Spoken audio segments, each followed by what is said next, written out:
자, 삼성생명법이 이슈라고 합니다. 무슨 내용일까요? 신한금융투자 리서치센터 보험증권 커버하고 있는 임희연 애널리스트와 함께 이야기 좀 나눠보겠습니다. 어서 오세요. 안녕하세요. 네, 레포트 보니까 저 삼성생명법 이슈를 자주 이렇게 언급하신 것 같은데 보험업법 개정안이 나왔죠. 일명 삼성생명법. 네, 뭡니까 이게?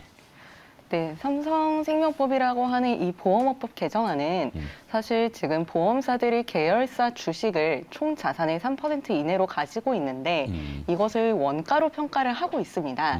지금 보험업 감독 규정상으로는 원가로 평가를 하고 있는데 이 새로운 개정안은 이것을 이제 시가로 평가를 하자라는 것이 골자라고 보시면 되실 것 같은데 장부가. 네, 장부가를 이제 시가로. 시가로. 네. 근데 이게 문제가 뭐냐면은 왜 이게 삼성생명법이라고 불리냐라는 거죠. 왜냐하면 지금 보험사들 중에 계열사 주식을 그렇게 이제 대량으로 가지고 있는 회사가 삼성생명밖에 없고 네. 이게 만약에 시가로 전환이 되었을 때 이슈가 될 만한 그런 이제 기업이 보험사들 중에서는 삼성생명이 가장 대표적이고 유일하기 때문에 그래서 지금은 삼성생명법이라고 좀 이제 편하게 불리고 있는 그런 새로운 개정안이라고 보시면 되실 것 같습니다. 그 재벌집 막내 아들에 나오는 금산분리와 네. 금융지주사법 다 비스무리하게 이제 그거 드라마를 통해서 좀 우리가 도움을 받잖아요. 네, 사실 그 드라마하고 현실하고는 조금 다르죠. 네. 다르긴 하죠. 네. 네, 그래서 자 보험업법 개정안 통과 시에 삼성생명의 주가는 그러면 어떤 영향을 받을까요? 결국에는 지금 이제 그 삼성생명이 총 자산이 한 300조 정도가 되는데 네. 지금 현재 그 전자 지분이 시가로 평가를 하게 되면은 거의 한 28조 정도가 됩니다. 삼성전자. 네, 장부가는 대충 장부가는 편입 지금 가격이니까 거의 굉장히 한 낮아 있겠죠. 네, 굉장히 낮아요. 아. 이제 거의 주당 제가 정확하게 그 숫자는 그러니까요. 기억이 안 나는데 그래. 한 1,000원대 정도로 제가 기억을 하거든요. 그런데 그걸 이제 현재 네. 시장가로 다시 환산하자 네. 이거죠. 그렇게 그러면 되면은 28조 원? 네, 이걸 거의 다 이제 처분을 해야 된다고 보시면 돼요. 아. 근데 어차피 물론 사실 시장에다 파는 건 아니고 이제 블락으로 하겠죠. 그거는 이제 선택이니까. 추가적으로 이제 자본시장법이 같이 이제 제정이 되면은 네. 그러면은 삼성전자가 이거를 자사주로 취득을 할 수도 있고 소각을 또 이제 즉시 해야 되는 그런 이슈가 생기기는 하지만 네. 그렇게 될 수도 있고 아니면 말씀하신 것처럼 다른 쪽으로 이제 블락을 돌리거나 아마 그렇게 되겠죠. 지금 네. 화면에 나오는 저 지분 처분 시 주주 배당금 추정 요걸 좀 설명해 주시면요. 결국에는 이제 이 보험업법 개정안이 통과가 되면은 삼성생명 주주한테 어떤 영향이 있겠느냐가 그렇죠. 가장 중요할 텐데 네. 일단 1차적으로는 저희는 배당 증가를 기대를 할 수 있습니다. 과거에 이제 삼성전자 지분을 삼성생명이 처분했었을 때 처분 이익의 30% 가량을 주주 배당 재원으로 활용을 했었기 때문에 이런 특별 배당에 대한 이제 기회를 좀 모색해 볼 수 있지 않을까 싶습니다. 근데 잘 아시겠지만 지금 이 법안이 이 삼성생명이 가지고 있는 전자 지분을 일시에 매각을 하게 되면은 이 30조가 굉장히 좀 큰 물량이잖아요. 그렇죠. 그러다 보니까는 이거를 길게는 7년까지 분할을 해서 처분할 수 있도록 하는 그 법안을 같이 추진 중인데 어떻게 될지는 모르겠지만 만약에 일시 처분을 한다라고 하게 되면은 그 당해 이제 배당 수익률은 거의 40% 가까이 육박할 수 있고요. 만약에 7년 분할을 하겠다라고 한다면은 기본적으로 경상 이익은 제거하고 네. 이 특별 배당에서만 발생하는 이 배당 수익률이 6%를 지금 상회할 것으로 추정이 되고 있습니다. 주주 입장에서는 사실 이 7년 분할로 하게 된다면은 7년 동안 매년 6% 이상 거의 픽스되어 있는 그런 금리를 취득할 수 있기 때문에 크게 나쁘지는 않은 상황인데 문제는 뭐냐면은 그럼 이게 무조건 좋냐라고 하면 그거는 또 아닙니다. 왜냐하면은 실질적으로 지금 이렇게 전자지분을 처분을 하게 되면은 28조 원이 모두 다 이제 매각 이익으로 잡히는 게 아니라 네. 삼성생명 입장에서는 절반 정도가 사회에 유출이 되기 때문이죠. 왜냐하면 유배당 계약자들한테도 일정 수준의 배당을 지급을 해야 되고 보험가입자들. 네. 네. 그리고 이제 저네요, 저도 맞습니다. 저도 뭔가 일로 나가는 것 같은데. 네. 그리고 이제 법인세도 한 27%를 납부를 해야 되죠. 세금 네. 내야죠. 세금 내야 그리고 주주한테 30%를 지급을 하면은 실질적으로 28조를 처분하고 나서 삼성생명한테 남는 거는 한 14조, 15조 정도밖에 되지 않습니다.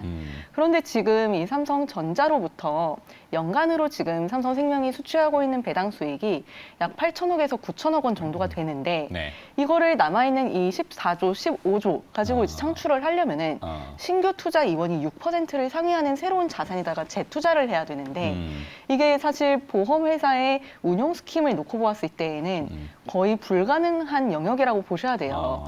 왜냐하면은 굉장히 따박따박 배당 받던 거 이제 처분했으니까 네. 다른 데 또 투자를 해야 되는데 그만큼 수익률을 보전하기가 쉽지는 않다. 맞습니다. 또 이제 안전자산에 또 투자를 해야 되죠, 보험사들은. 그렇죠. 네. 그렇기 때문에 사실상 이제 전자 지분을 처분하고 났었을 때 단기적으로 주주들에게는 굉장히 큰 호재가 될 수 있지만 중장기적으로는 이 회사의 운용 경쟁력을 약화를 시키고 부담이 커질 수밖에 없기 때문에 조금 조심스럽게 접근을 해야 된다라고 말씀드리고 있습니다. 네, 득과 실이 다 있다라는 건데 단기적으로는 득이 있고 장기적으로는 실에 대해서는 아직 가늠하기 좀 어렵고 네.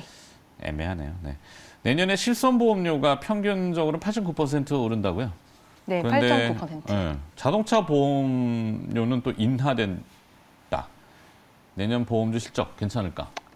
네, 사실 보험사들 같은 경우에는 기본적으로 보험료가 어느 정도 인상이 되느냐가 가장 중요한 이제 요소이기 때문에 실질적으로 뭐 실적에는 크게 뭐 그 기대할 만한 요인이 있지 않을까라고는 보고는 있는데 이제 그 문제는 이제 실손 보험료 인하 폭이 시장 기대치에서 크게 뭐 벗어나지는 않았고 다만 이제 자동차 보험료 인하 폭 또한 저희가 기대했던 것보다 굉장히 좀 낮습니다. 네. 그렇기 때문에 크게 나쁠 거는 없는데 이제 내년에 또 기대해 볼 만한 이벤트가 몇 가지가 있습니다. 일단 첫 번째로는 IFRS 17이라고 하는 이 새로운 회계 제도가 도입이 됩니다.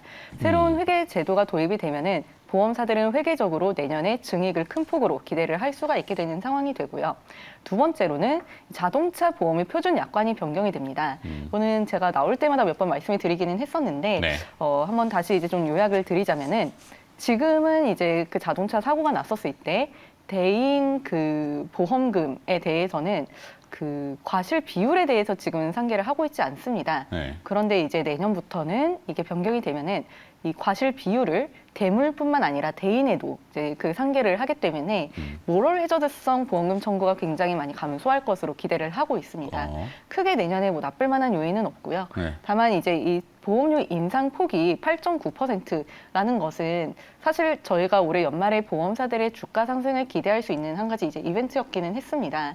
사실 실손 보험료 인상은 매년 연말 이맘때쯤에 이제 진행이 되는데 이 요율 인상 폭이 얼마나 되느냐에 따라서 보험사들의 주가가 큰 폭으로 좀 이제 변동을 하게 됩니다. 네. 근데 8.9%가 시장에서 사실 기대했던 그 수준에서 크게 벗어나지 않았기 때문에 이번에 주가 변동은 사실 뭐 그렇게 크게 있지는 않았다. 이 정도로 해석하실 수 있겠습니다. 자, 그렇다면은 내년도까지 바라보는 보험주에 대한 투자 전략 그리고 또 최선호주를 픽한다면은 어떤 기업이 나오는지. 네, 사실 내년 보험주 같은 경우에는 전반적으로 다 긍정적으로 보셔도 됩니다. 앞서 말씀드렸던 IFRS 17이라고 하는 이슈뿐만 아니라 어쨌든 내년 상반기까지 금리가 지속적으로 상승을 할 것으로 기대를 하고 있고 네. 보험회사의 그 주가와 가장 이제 연동되는 지표이기 때문에 이에 따라서 주가 또한 이제 같이 순항하는 모습을 그 기대할 수 있을 것으로 기대를 하고 있습니다. 뭐 업종 내에서는 사실 지금 뭐 생명보험이냐 손해보험이냐라고 했었을 때에는 네. 생명보험 업종에 대한 관심도가 점진적으로 더욱더 높아질 수 있는 기회라고 생각을 하고 있고요. 그동안에 이제 IFRS 17 그리고 금리로 인해서 과도하게 저평가되었었던 구간에서 좀 벗어나는 그런 이제 타이밍으로 기대를 하고 있습니다. 네. 탑픽으로는 지금 삼성생명, 하나생명 그리고 하나손해보험, 하나생명 그리고 그 DB손해보험 이렇게 말씀드리고 있습니다. 하나손해 그러니까 하나손해보험, 네. 그 현대해상, DB 손해보험. 네. 생명 쪽은 삼성생명, 한화생명, 네. 손해보험 쪽은 한화손해보험, 현대해상, DB손해보험 네, 이렇게. 탑픽이 많습니다. 네.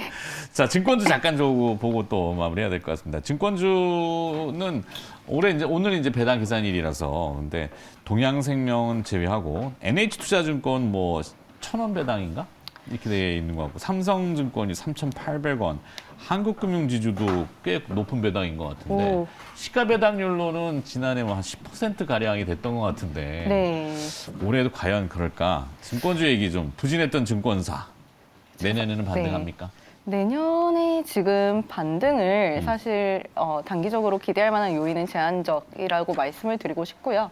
사실 지금 거래대금이 굉장히 크게 감소를 했죠. 거의 네. 뭐 작년, 재작년 대비해서 거의 반토막이 난 수준인데 여기에서 사실 크게 뭐 반등할 만한 요인이 거래대금 측면에서는 아직까지는 부재해 보이고 있고요. 추가적으로 금리가 지속적으로 상승하고 있고 단기 자금 시장이 아직 얼어붙어 있는 상황에서는 증권사들의 유동성 리스크가 지속적으로 불거질 수 있는 가능성이 높습니다. 그렇기 때문에 지금 증권주에 대해서는 아직까지는 보수적으로 접근할 필요가 있지 않을까라고 생각을 하고 있고요. 다만 이제 지금 이런 시기가 사실상 증권주들은 바닥이 아니냐라고도 많이들 해석을 하시는데 네. 그런 관점에서는 뭐 키움증권 정도는 좀 가져가볼 만하지 않을까라고 말씀을 드리고 싶고요. 조금 더 이제 증권주를 해치하기 위해서는 메리츠 금융지주를 좀 말씀을 드리고 싶습니다. 메리츠 금융지주. 네. 그래서 증권주 최선호주는 키움증권하고 메리츠 금융지주. 네. 이렇게. 오늘 유한타증권 매각설이 왜 나왔을까? 갑자기.